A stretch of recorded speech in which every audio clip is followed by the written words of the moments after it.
पत्नी को हल्के में ले रहे हो क्या? बल्कि विवाह की जो परंपरा है उसका मूल रहस्य ये है, पत्नी के बिना पुरुष भगवान की पूजा करने का अधिकारी नहीं होता। भगवान को पाने में हमारी पत्नी सहयोगी है। जैसे रामलला की प्रतिष्ठा हुई तो मोदी जी ने पूरी पूजा नहीं की, क्योंकि मोदी जी कर नहीं सकते थे, क्योंकि पूजा में पत्नी का होना आवश्यक था। इसलिए वहां पर रामलला की पूजा में एक पति पत्नी जोड़े को बिठाया गया। पूरी पूजा का प्रोसेस उन्होंने किया।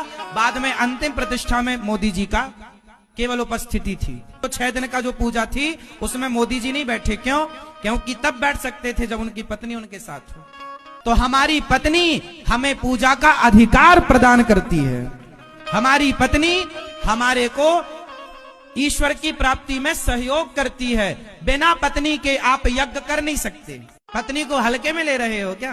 बल्कि विवाह की जो परंपरा है उसका मूल रहस्य ये है, पत्नी के बिना पुरुष भगवान की पूजा करने का अधिकारी नहीं होता।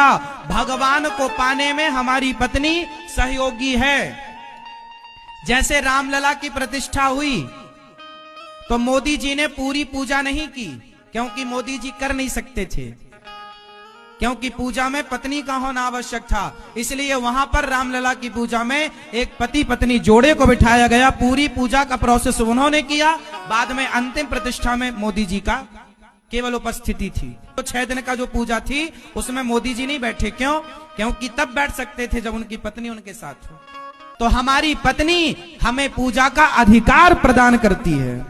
हमारी पत्नी हमारे को ईश्वर की प्राप्ति में सहयोग करती है। बिना पत्नी के आप यज्ञ कर नहीं सकते।